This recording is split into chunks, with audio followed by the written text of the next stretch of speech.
Welcome to the Darkstream. Voxday, voxday.blogspot.com, and unauthorized.tv. Good evening. Nice to see you all. I've been a little bit busy here doing some polishing on the script. We're wrapping up Alt Hero Q number 3. That's going to be out very soon. And we're also very, very close to bringing all of the annual members first, all the annual unauthorized members, over to the new unauthorized channel on the server. I should say the unauthorized channel on the new server. So that's actually ready to go. We just need to actually put a bit more of the content up there. But all the new content for the past 2-3 weeks is already up, and so that's going well. But tonight we are here to talk about empire, declining empire. We've got somebody says, declining American empire sounds like something a communist Bolshevik would say. That actually sounds like someone who doesn't know a damn thing about history would say. In fact, I was anticipating a number of people objecting to the whole concept that the United States is even an empire, although it clearly is by literally every sense of the term. One reprehensible says that the U.S. is ostensibly based on the idea of a liberty. Well, we've shed that notion. Yeah, that's exactly true. And here's the thing, is the fact that the communists of the 60s and 70s complained about U.S. hegemony and complained correctly or incorrectly about U.S. empire does not mean that the U.S. is not an empire, and in fact, the U.S. has obviously been an empire imposed by military force since 1865. The United States is not based on liberty. The United States is not based on freedom. It's just absurd for people to claim that, oh, well, we're based on all men are created equal. That is one of the dumbest things that conservatives say, because it's just obviously, materially, objectively, historically, factually untrue. The Declaration of Independence is not a foundational government document. It's not the Constitution. It's not the law. And so Alconver says, what do you mean the U.S. is an empire? How could an empire put a man on the moon? Look, people say, oh, well, it's not an empire because we don't call it an empire. It's not an empire because we don't have an emperor. Well, it's kind of hard to explain the Athenian Empire. Who was the emperor of Athens? No one. The Mongol Empire didn't have an emperor. The ruler of the Mongol Empire was the Khan, exactly the same position that he happened to hold when he was just the Khan of a single tribe. And so, the idea that you need, somebody pointed out that Reagan called the Soviets an empire. Who was the emperor of the Soviet Union? And so the name doesn't matter. It's about the reality. And what an empire is a nation ruling over other nations. And so, the United States rules over a lot of nations. It actually has, it actually militarily occupies dozens of nations. Now, sometimes the governments and the people welcome that occupation. In other times, they violently oppose it. But the British Empire was an empire long before Victoria was named Empress. The Spanish Empire only ever had a king. And so, is China an empire? Technically, yes, but it's, China is so heavily dominated by the nation of the Han that they're more appropriately considered a nation state. Do the globalist elites know that Jesus Christ is returning? Some of them do. Or do they not believe in Christ at all? I suspect that in the position of the boomers who just bear with it, it'll pop back up, and the various nations and various states rise in their place. And so when you look at past empires, then you can see what is likely to happen, because history tends to repeat itself in a general sense. I think it was Churchill who said that history doesn't repeat, but it rhymes. Actually, it does tend to repeat, in a fairly predictable manner. And so what we're now seeing is almost certainly the final stages of the United States Empire. And most empires begin to decline before anyone really realizes it.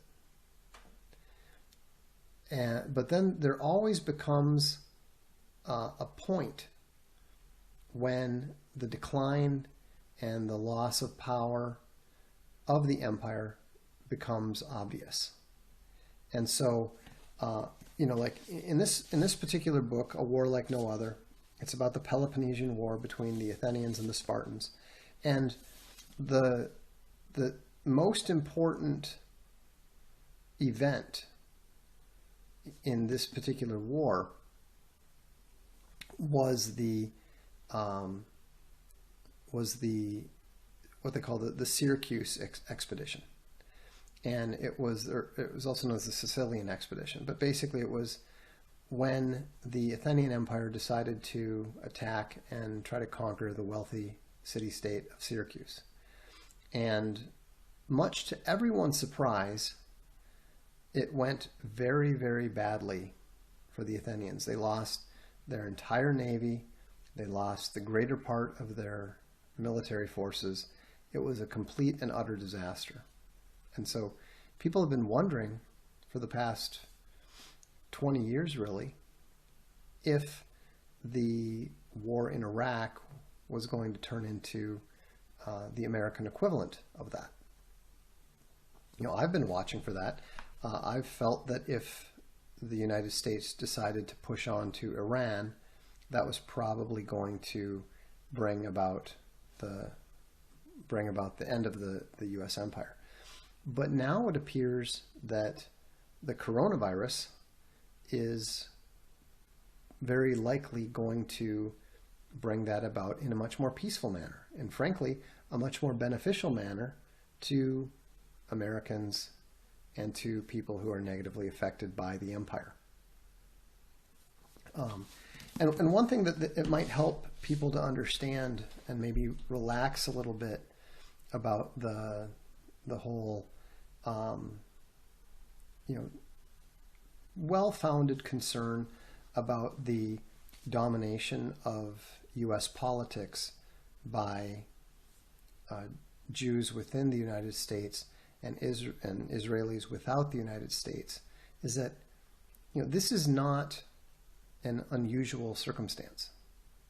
This is not something that should surprise anyone. It's not something that should upset anyone particularly. I'm not saying that it's a good thing, and I'm not saying that it's something that the natives are going to appreciate. But if you look at the history of most empires, one of the indications that the empire is in a late stage, that the empire is in decline, is that it is dominated by a foreign elite. Okay? If you look at the Roman Empire, for example, one of the things that you can't help but notice is that the rulers of the Roman Empire, the middle and later Roman Empire, were not Roman.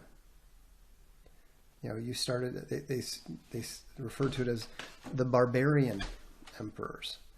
You'd have these Germanic generals who would be elevated to the purple by their legions and march down, south, and then typically they weren't resisted, and so and then maybe there'd be in one year I think they had like 4 emperors or 7 emperors, and so this whole process is normal. Obviously, things have changed a little bit. The media is important in a way that it was not so important back in the Roman era. Obama was another example. Higgs says, but the Romans only had themselves to blame for that, right? No. Well, yes and no, but Americans only have themselves to blame too. They didn't have to permit all the immigration, after the post-1965 immigration. They didn't, the forces that were attempting to open the immigration system had been working very hard at it since is African. And of course, like in the West makes our situation difficult. Yes, of course. The less history you know, the less you understand the patterns, and the less that you can predict the future. The less that you can correctly anticipate the future. What are some examples of alpha fiction books? That's not really on topic. There's not much alpha fiction, to be honest. Alphas don't tend to be very literate, and they don't tend to write a lot. Delta fiction is usually about as good as you get. Tom Clancy, action thrillers. So, I'm not going to talk about my thoughts on, don't ask me about my thoughts on something else, okay? I talk about my thoughts. I'm not doing, if I'm going to do a book review, I'll do a book review. Obviously the stuff that I'm talking about is, obviously I'm familiar with The Fate of Empires by John Glubb. Obviously I've read it. Obviously, he's more or less correct, because all he's doing is describing the patterns of history. And so, when you look at what has happened before, whether you're talking about the Mongol Empire, the British Empire, the Soviet Empire, the Roman Empire, the Byzantine Empire, you tend to see a lot of the same issues. And it does not appear that these issues can be successfully dealt with. You can't prevent it, because it's based on what the spirit of the people is. And by the time we get to the point that we are now, it means that the spirit required to maintain the empire is gone. You know, China will surpass the United States. There's no question about that, because China is at a much earlier, younger stage of empire. In fact, you know, they're not even really in this. You know, they're still focused on the nation side. They haven't even really expanded to empire yet. Whereas the United States is beginning to contract significantly. No, the spirit cannot be built up as far as we have seen. You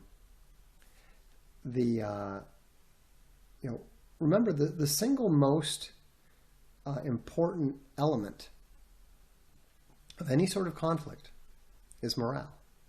And there's absolutely no imperial morale in the United States. None whatsoever. The only people that want to see the United States continue to expand are its neocon elite rulers. And even they are not powerful enough to rule directly. They can only rule indirectly. And so they cannot convince Americans to get enthusiastic about going to war. I mean, the only reason that they've been able to fight a war at all is because the people haven't been involved in it. You know, they could never get a draft to pass in order to maintain the military occupations in Iraq and in Afghanistan, much less in support of a war on Iran or anybody else. Carlos is correct. China is an empire in ascension. Their leaders are their own people. They aggressively choose for the best people. You know, Trump has said their leaders are much, much better than ours, and there's no question that they are. You know, they don't subscribe to all the, you know, nonsensical BS that so many Americans do because they've been taught to. No, there's no question. People say, I mean, here's the problem, is that people say, well, it's not their fault because they believe blah, blah, blah. Well, it's not about fault. It's not about who is to blame and so forth, because again, it's not going to be fixed. And so, and Sam is right. We aren't genetically one people anymore. The whole concept of a idea nation is absolute nonsense. You know, and so when you see how the demographic shattering of the United States has completely enervated the population and completely divided the population, then there's no possible way for there to be any sort of concerted action, much less the morale going to become technologically inevitable. But we've now seen with the coronavirus and so forth that that's not going to happen. You know, even the strongest advocates of the New World Order and globalist rule have recognized that it's a failure. And so, how many Americans are left who can still identify with the actual nation of Americans? Very few.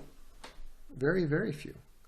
You know, most people will still deny it. They still buy into the civic nationalism of the early 20th century, which was created in order to allow the later waves of immigrants to feel that they were part of the United States, that they were Americans too, but they're not, and they never will be. And so, if you look at things like the sons of the American Revolution, daughters of the American Revolution, and so forth, those are the only real Americans. But how many people accept that? A lot of people aggressively not only reject that, but they say, well, what difference does that make? Well, what difference it makes is the fact that you don't have a nation. Yes, I don't see America as fractured and balkanized. I see the United States as being fractured and balkanized. Right now, there is no coherent American nation. They're just scattered all around. I mean, you've basically got essentially a American diaspora within the United States. Will they gather together?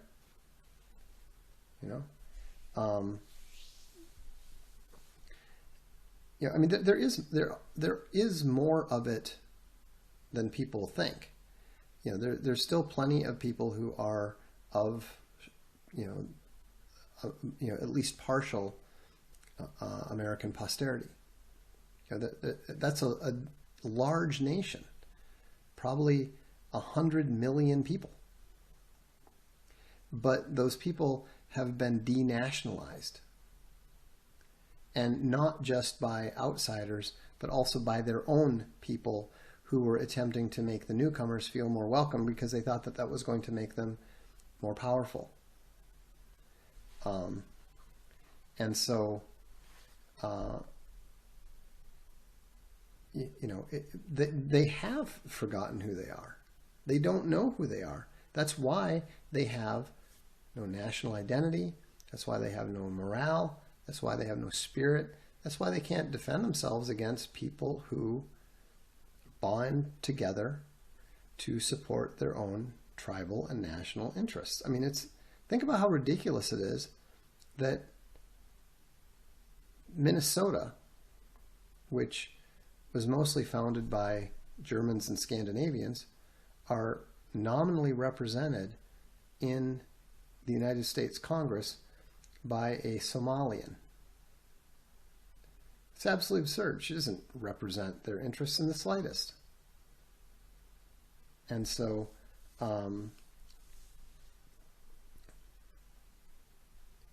JNYC says, where will the cosmopolitans try to ruin next after they've ruined America? Well, the plan was to jump to China. That was what they were planning to do, but that's not happening now. China is too strong, and China is too aware. The Chinese are not making the same mistake that the United States made in the early 20th century.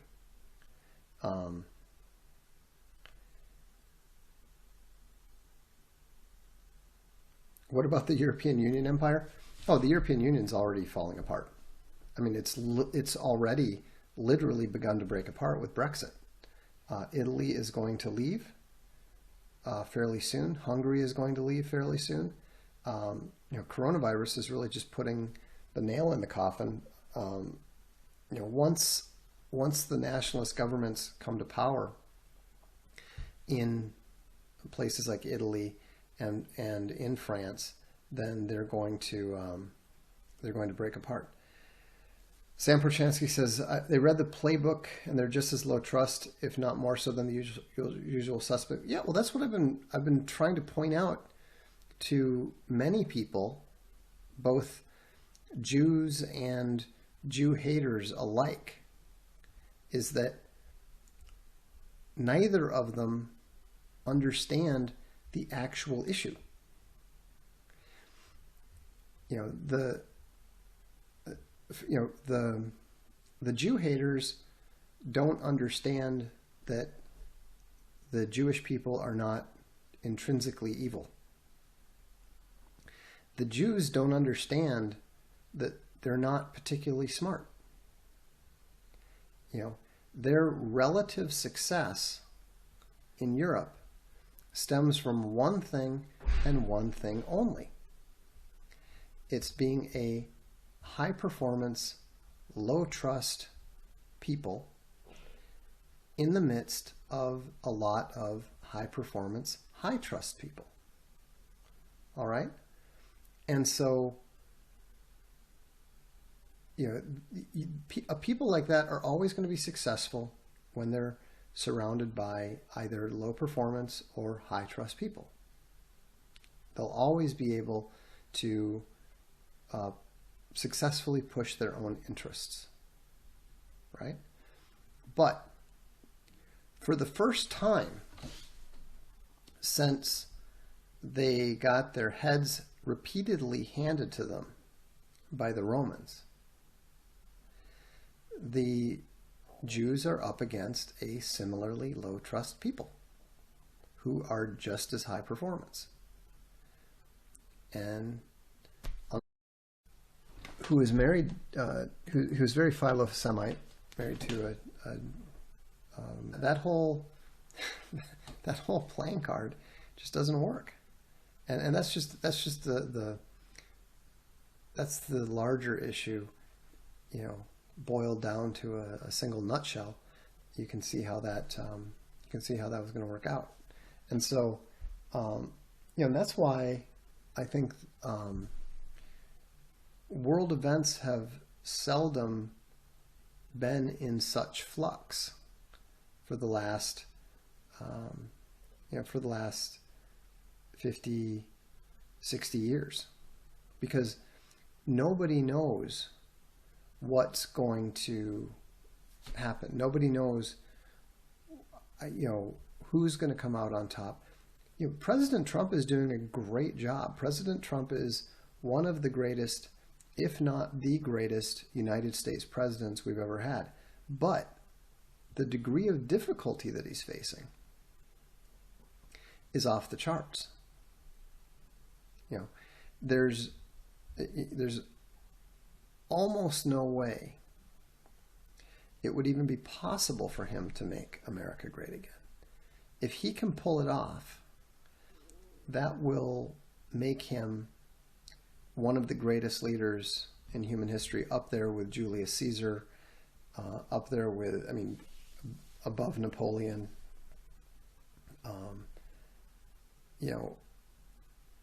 Vladimir Putin is another extremely formidable leader. But again, strangely enough, neither of them really appears to have the ruthlessness that Xi Jinping does. And so, and when you think about the fact that the founder of Singapore, Lee Kuan Yew, who is one of the greatest political minds, probably the greatest political mind of the 20th century, said that the most impressive and formidable world leader was the Xi Jinping. You have to figure that he is probably going to outperform both Putin and Trump. But we'll see. The biggest weakness that Donald Trump appears to have is that he's a negotiator, and he doesn't appear to be inclined to finish off his enemies. It's very, but we don't know. We don't know. We're just on the outside. We're the little fish watching the whales splash around, trying not to get whacked by a tail. Duterte is a very impressive leader. Duterte, but the nation that he leads is too small to be significant. John Beckham says also his daughter. Yeah, what on earth he's doing with Ivanka and Kushner and all that stuff. Who knows? Maybe he's just got a blind spot, a weak spot there. But Tom Forsyth says, immigrants will simultaneously claim nationality doesn't matter and get offended if you say they aren't American. If it doesn't matter, why should they care? Yeah, of course. It's total nonsense. Absolute absolute and total nonsense.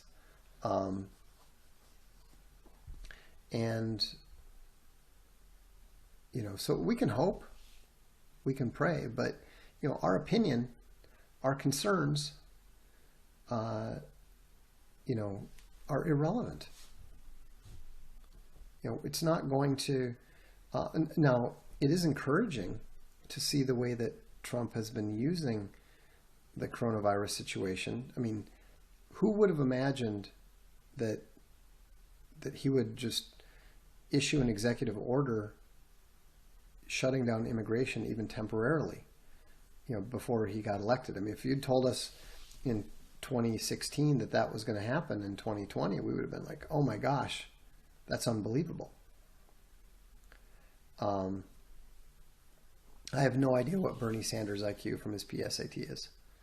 I don't know what his PSAT is. But again, this is not, a counsel of despair. Quite to the contrary. We have the opportunity to make a new country.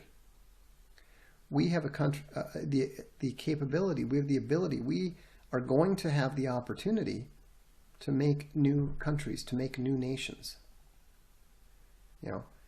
Is it too bad that we can't just enjoy the comfortable life like we were able to in the 1980s? Yeah, it is too bad. I feel bad for my children and for the millennials and the Zoomers and the generations to come. I feel bad that they don't that they don't have the opportunity to experience the comfort that we did. But you know what? Comfort made us weak. Comfort made us stupid. Comfort made us, it made us crazy. And so, hard times are coming, and the more that we understand and accept and embrace the conflict, the better off we'll be. No, I have no intention of returning to the U.S. I never will return to the U.S. I don't want anything to do with the U.S.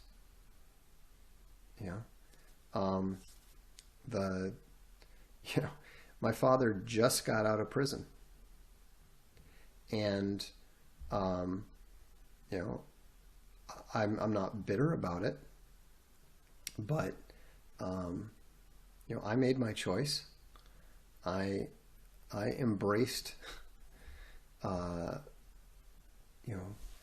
made my choice. I embraced my new home, and I'm okay with the fact, I'm okay with the fact that, I have a lot of friends, and I have a lot of people that I care about there. I don't wish bad things to happen there. I want the best for Americans. I even want the best for non-Americans who live in the United States. But we all have to make our individual decisions on our own. And so, but the funny thing is, I get described as an activist, usually by people who don't like me very much. They describe me as an alt-right activist. But really all I am is an observer. I write books. I read books, and now we wrap books in leather. And I'm not the kind of individual who is going to change anything. You don't want intellectuals and sigmas and people who struggle to even communicate with the average individual, but perhaps some of the ideas that that I observe, that I share and stuff, perhaps it will become useful for the right kind of person at the right kind of time. Would Alexander have been Alexander without Aristotle? Who knows? But, and I'm not comparing myself to Aristotle. No, I'm not a Freemason. Rebel Without a General says, now is the best time for breakup. Unlike the first Civil War, there'll be outside interference. I can't imagine Xi or Putin standing by while the U.S. breaks up. No, that's true. And Benny Atkins pointed out that Moses couldn't communicate, but God gave him a brother with a voice. Yeah, exactly. So, but the main thing is just encouraging people to be truthful, encouraging people to learn the lessons of history and apply them. He says, try to imagine me making showing up at some rally advocating for whatever. He's definitely not an activist. Is Machiavelli good? No. And most of the time he's not even correct, which is actually the more important question. Christopher wants to know, would the military-industrial complex have supported mass immigration knowing it would disrupt the demographic makeup of their war engine? I don't think so, but again, you're dealing with people who don't really think beyond their own lifetimes, who don't care about things beyond their own lifetimes. So, is Putin the friend of real Americans? No, but I think that I think that he is the strategic ally of real Americans, because he understands that the real danger to Russia is the globalist Prometheans. So, no, the chair I sit in does not come from a Mason.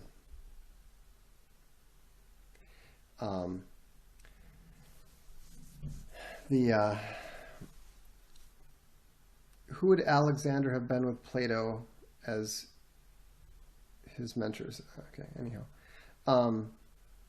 No, Putin is not the enemy. I do not intend to write a book on crushing. Advice for fledgling nations after the breakup: worship God, be dedicated to the truth, and do not permit outsiders to enter or rule. It's not that difficult.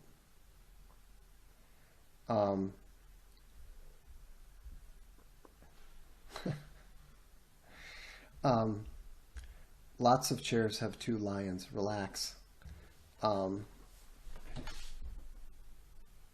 Anyhow,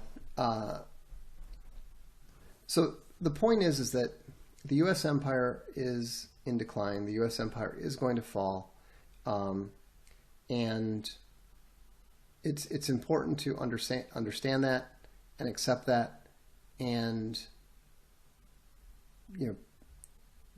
don't worry about it.